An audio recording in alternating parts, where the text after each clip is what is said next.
I was always the good son, the one who followed my father's expectations, the reliable brother who played by the rules, until I discovered my girlfriend Amanda and my brother Nathan betraying me behind my back. I never expected them to not only cheat but get engaged so quickly. What hurt most was watching my father, a man of unwavering principles, disown his own son. But none of us could have predicted the twist he left in his will. Let me tell you how family loyalty was tested in ways I never imagined. Before I start my story, drop a comment letting me know where you are watching from, and hit that like and subscribe button if you have ever been betrayed by someone you trusted. My family had always presented a picture of success and unity to the outside world. My father, Richard, built his real estate development company from nothing into a multi-million-dollar enterprise through sheer determination and business savvy. Everyone in our community respected him not just for his wealth but for his integrity. When my mother Margaret passed away from cancer when I was 15, Dad and I grew even closer. He channeled his grief into teaching me everything about the business, grooming me to take over someday. I worked directly under my father as the operations director of Hammond Developments. Each day I absorbed his wisdom about property valuation, contract negotiation, and most importantly, how to judge character. "Carlos," he would say, "in business and in life, loyalty is everything. Without it, you have nothing." I took those words to heart, never imagining they would be tested so severely within our own family. My brother Nathan was 2 years younger than me, and we could not have been more different. While I embraced our father's practical business mindset, Nathan was always the creative one, the dreamer.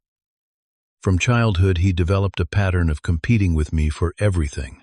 If I joined the baseball team, suddenly he needed to play baseball too.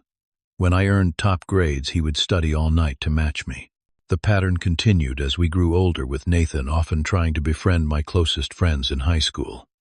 Despite my attempts to include him, there was always tension between us. When college came, Nathan finally chose a different path, studying art at a school across the country.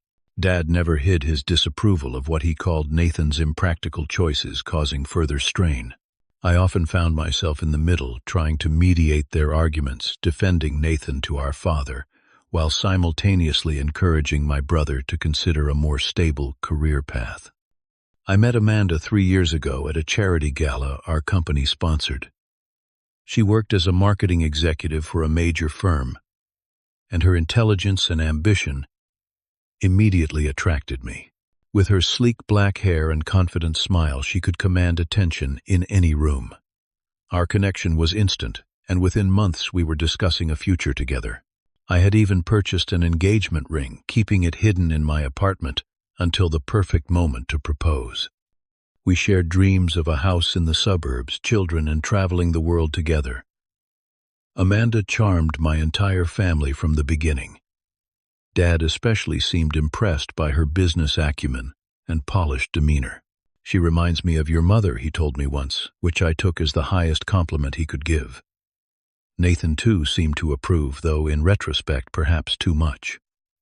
Looking back, I should have noticed the warning signs. Amanda began asking increasingly detailed questions about our family business, particularly about succession plans and my future inheritance. At first I found her interest flattering, believing she was investing in our shared future. Then there were the times I noticed her phone lighting up with texts from Nathan, which she would quickly dismiss as just your brother, asking about your birthday gift or planning a surprise for you. Nathan suddenly became more interested in attending family gatherings when previously he had avoided them due to tensions with Dad. Sometimes I would enter a room to find him and Amanda in what appeared to be deep conversation, only for them to quickly change the subject when I approached. Even my father, with his keen sense for dishonesty, made several cryptic comments. "Be sure you know who people really are, Carlos," he said after one dinner where Amanda had asked particularly pointed questions about our company valuation. At the time, I assumed he was sharing general business wisdom. I was blind to the truth unfolding right in front of me. Everything changed during our monthly family dinner at Dad's estate. These gatherings were a tradition, usually casual affairs, where we would discuss business and family matters over good food and wine. That particular evening, Amanda arrived unusually dressed up in an expensive red dress I had never seen before. Nathan, too, seemed different, more attentive to the conversation than normal, particularly whenever Amanda spoke. During dessert, Dad announced that he was meeting with his lawyers the following week to revise his will and business succession plan. Times change, and so do people, he said, looking pointedly at Amanda and Nathan. I need to ensure everything I have built goes to those who truly deserve it. The tension in the room was palpable, but I could not understand why. As we were leaving, Amanda received a text that made her smile slightly before she quickly put her phone away. When I asked who it was from, she claimed it was a work colleague. Minutes later, she complained of a sudden headache and said she would go home early to rest. Something about her hasty departure felt wrong, so when she left, I picked up her phone that she had accidentally left behind. The notification screen showed multiple texts from Nathan, including one that read, "Meet me at the usual place. We need to talk before he suspects." My heart pounding, I followed Amanda instead of going home. She did not drive to our apartment as she had claimed, but to the Westbrook Hotel downtown. I watched from my car as she hurried inside, not toward the reception desk, but straight to the bar area. Through the large windows, I could see Nathan already waiting for her. I sat frozen, unable to move as I watched them through the glass. He greeted her with a kiss that was far from brotherly, his hand lingering on the small of her back in a gesture of intimate familiarity. They were not even attempting to hide their affection, sitting close together, hands intertwined on the table. The realization hit me like a physical blow. The two people I trusted most had been betraying me, possibly for months. I do not remember walking into the hotel. I only remember the shock on their faces when I appeared at their table, Amanda's lipstick slightly smudged from their kisses. "How long?" I asked, my voice sounding distant even to my own ears. Amanda recovered first, her expression shifting from shock to a cold defiance. "We did not plan this, Carlos. It just happened. Sometimes feelings develop that you cannot control." Nathan at least had the decency to look ashamed before quickly shifting to defensiveness. "You always get everything handed to you," he said bitterly. "The business, Dad's approval, the perfect future. Why should you get the perfect girl too?" I caused a scene. I am not proud of it, but the pain and betrayal overwhelmed me. Security asked us all to leave after I knocked over their table drinks, spilling across Amanda's expensive dress. I drove home in a blur, the world suddenly unrecognizable. The next weeks passed in a haze of sleepless nights and unfocused days at work. My best friend Tyler became my lifeline, forcing me to eat when I forgot, listening as I processed my anger and grief. "You deserved better from both of them," he told me repeatedly. "This is not a reflection on you, but on them." With Tyler's help, I began investigating how long the affair had been going on. The evidence was everywhere once I knew to look. Old group photos from company events showed Nathan and Amanda standing near each other, exchanging glances I had previously missed. Email records revealed Amanda had forwarded Nathan confidential information about our upcoming developments, information she had only learned through her relationship with me. The most painful discovery came when Tyler reluctantly showed me social media posts from months earlier. Amanda had checked in at locations across town on days she had claimed to be working late, always places near Nathan's art studio. They had been carrying on behind my back, almost from the beginning. I finally gathered the courage to tell my father. I expected his disappointment, or perhaps blame for not seeing the truth sooner. Instead, he received the news with a strange calmness, as if confirming a suspicion rather than hearing shocking news. "I had my doubts about both of them," he admitted, pouring us each a glass of his expensive scotch. "But sometimes a man needs to see the truth with his own eyes before he can accept it. This is not your failure, son." He placed a heavy hand on my shoulder.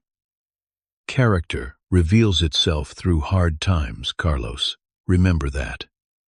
And know this, they will regret betraying this family."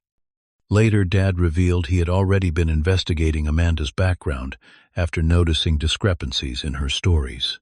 Her family was not as affluent as she had claimed, and she had a history of dating wealthy men who could advance her career. My father, ever the careful businessman, had seen what I had been too blinded by love to notice. Just 2 weeks after I discovered their betrayal, Nathan and Amanda made their relationship Instagram official with an engagement announcement. The photo showed Amanda wearing a diamond ring that must have cost Nathan his entire savings and then some.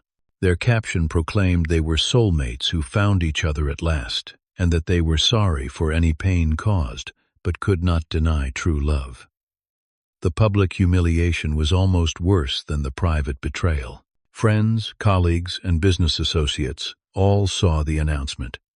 My phone buzzed constantly with messages from people expressing sympathy or worse, curiosity about the scandal. Even clients began asking uncomfortable questions, wondering if the family drama would affect our business dealings. Meanwhile, Nathan suddenly expressed interest in joining the family company, something he had avoided for years. He approached several board members, suggesting he had innovative ideas for the creative direction of our developments. Amanda began leveraging her marketing contacts, some of whom were our partners, subtly hinting that the company might benefit from new blood in leadership. Rumors spread about instability within Hammond Developments. I struggled to maintain professional composure during meetings while fielding questions about my brother and ex-girlfriend. Through it all, my father remained strangely calm, making mysterious calls to lawyers and financial advisors. "Trust me," he would say when I asked what he was planning. "Some lessons must be taught firmly." 3 weeks after the engagement announcement, Dad called for a formal family meeting at the estate. The setting alone signaled the seriousness of the situation. He requested we gather in his study, a wood-paneled room reserved for his most important business decisions. His longtime assistant, Maria, was present with a notepad, ostensibly to record minutes of the meeting. Nathan and Amanda arrived together, holding hands and sitting unnecessarily close on the leather sofa across from me. They appeared confident, almost smug, as if they had already won whatever game they were playing. I maintained a professional demeanor, despite the rage still simmering beneath the surface. My father entered last, carrying a thick folder of documents.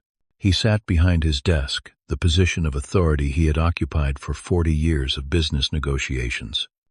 The sunlight through the windows caught the silver in his hair, highlighting how much older he suddenly appeared. Yet his eyes remained sharp as ever. "I have called you here to announce some important decisions regarding our family and business," he began without preamble. "Recent events have forced me to reevaluate many things." He opened the folder, revealing what appeared to be legal documents. "I have completed a full revision of my will and the business ownership structure. These changes are effective immediately." Nathan leaned forward, slightly unable to hide his interest. Amanda squeezed his hand, a small smile playing at the corners of her mouth. "Loyalty and honesty have always been the foundation of this family and this business." Dad continued, his voice gaining strength.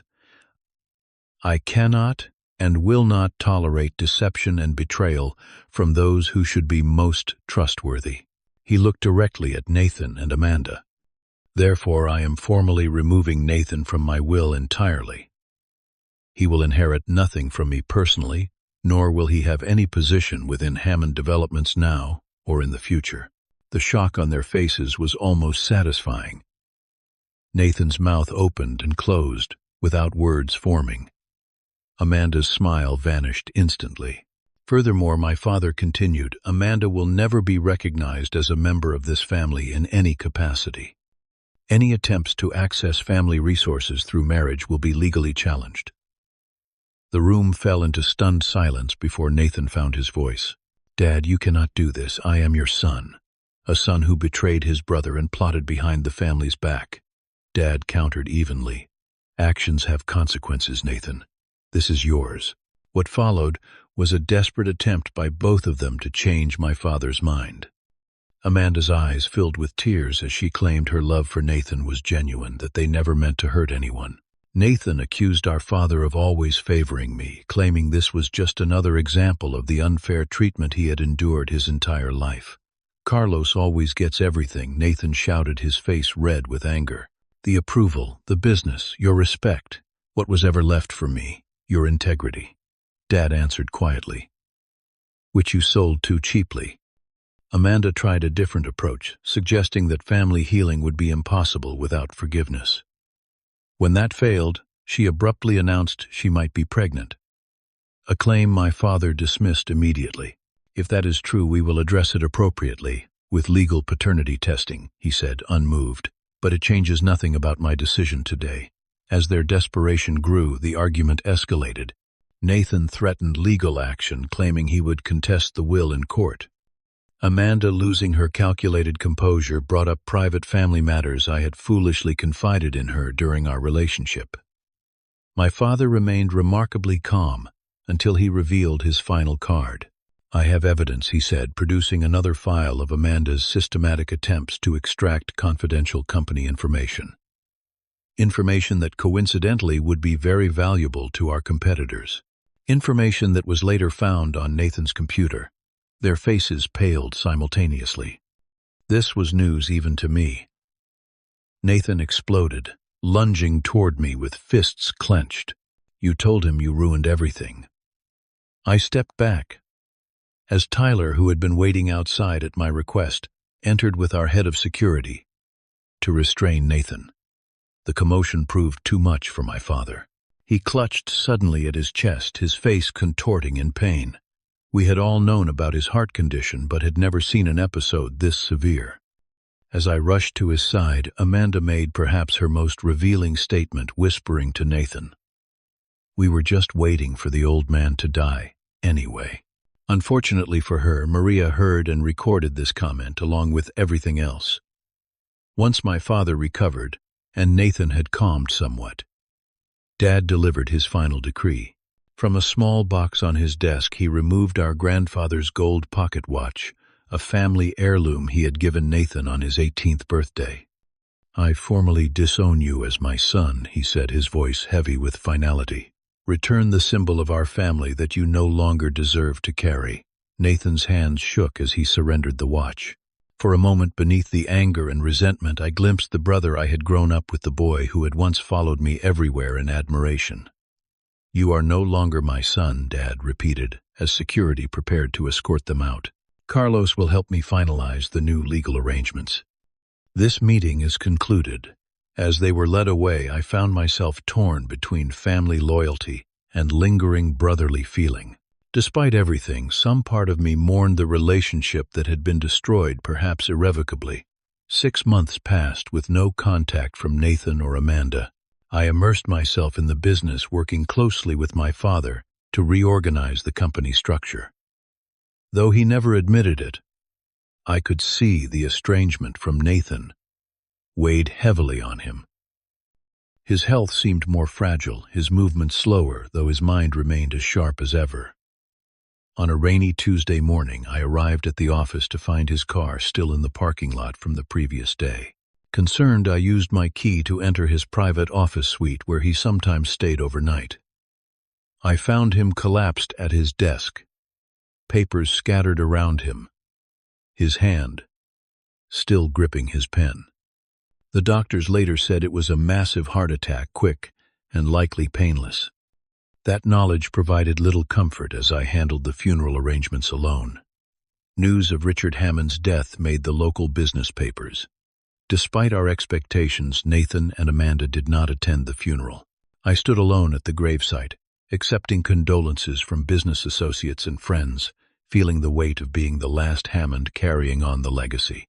The official will reading was scheduled for 2 weeks after the funeral. I arrived early at our family lawyer's office, surprised to find Nathan and Amanda already waiting, accompanied by their own attorney. Nathan looked thinner, less confident than when I had last seen him. Amanda, however, was impeccably dressed and composed, her eyes calculating as she nodded stiffly in my direction. Let us proceed, our lawyer Mr. Finch began once we were all seated. The standard provisions were as expected. The company shares properties and personal assets were left to me as the sole heir. Nathan and Amanda exchanged glances as these items were enumerated, their lawyer making notes for what I assumed would be their planned contest of the will. Then Mr. Finch reached a special clause, one my father had apparently added without informing me.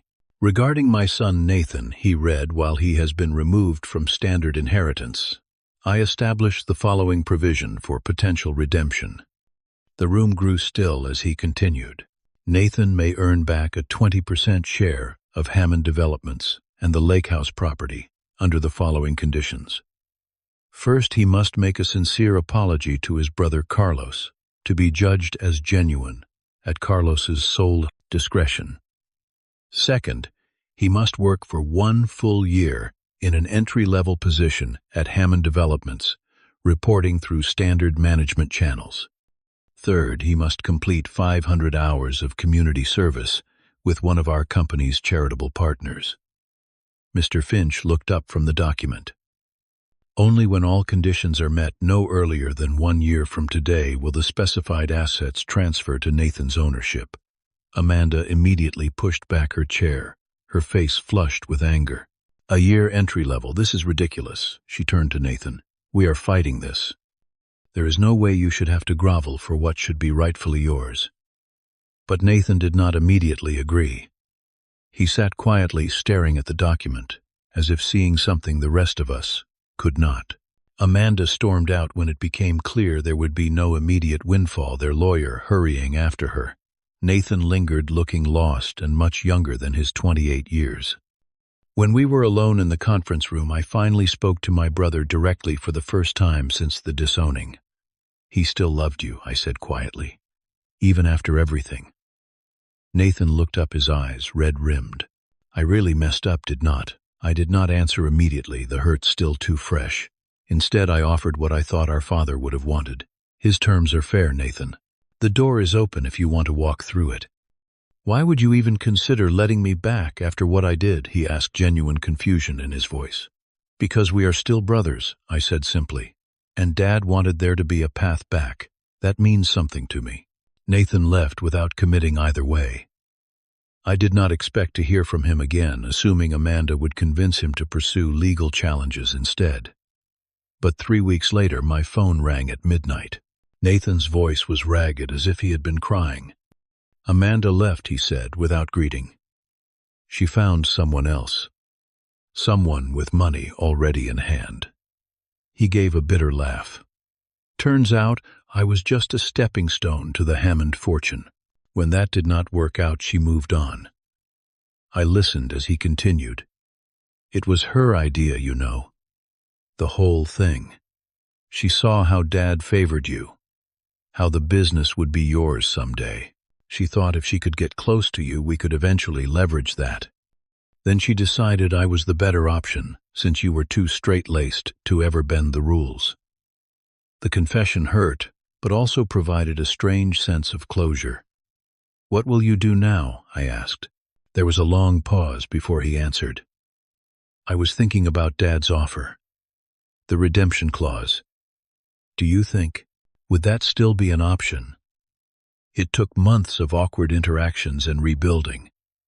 Nathan started in the mailroom of Hammond Developments, arriving early and staying late.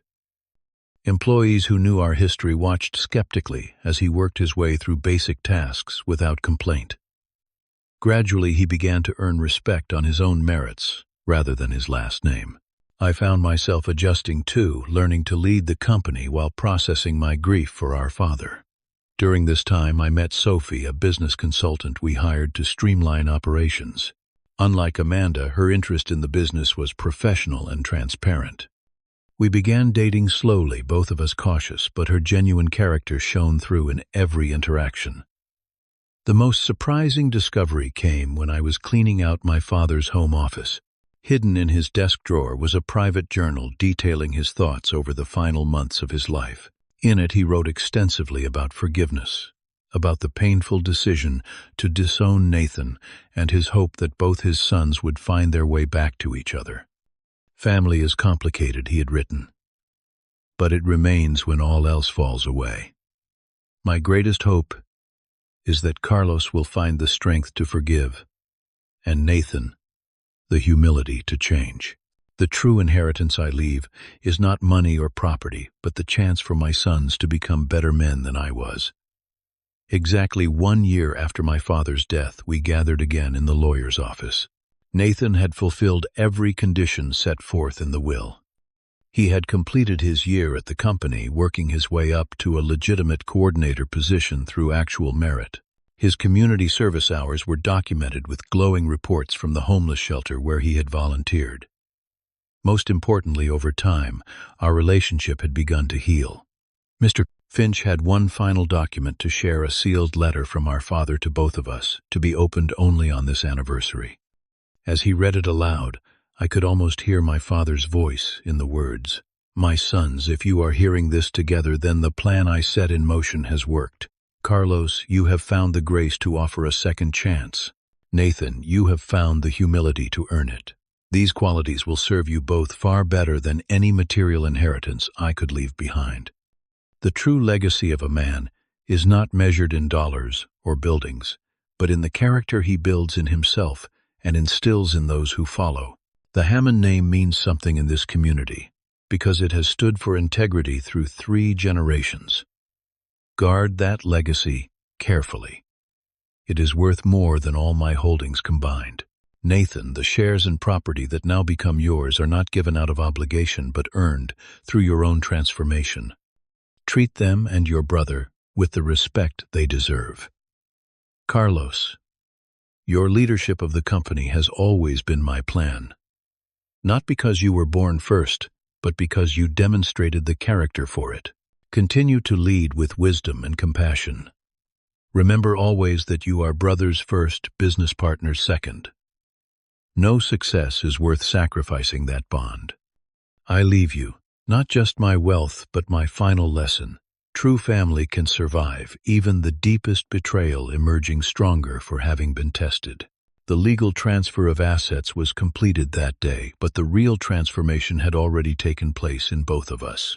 Nathan continued working at the company, eventually developing a legitimate talent for creative direction of our projects. I found happiness with Sophie, who understood the value of honesty and loyalty in a way Amanda never had. Most importantly, Nathan and I rebuilt something that had been damaged long before Amanda entered our lives: the trust and respect between brothers who choose family over rivalry. Have you ever experienced betrayal from someone you trusted only to find unexpected wisdom through the pain? Comment below with your story of family healing or lessons learned through difficult times. If this story resonated with you, please hit that like button and subscribe to hear more real-life experiences. Share with someone who might need to hear that even the deepest wounds can eventually heal with time and effort. Thank you for listening to my journey through betrayal to redemption, and remember that sometimes the greatest twists in life lead us exactly where we need to be.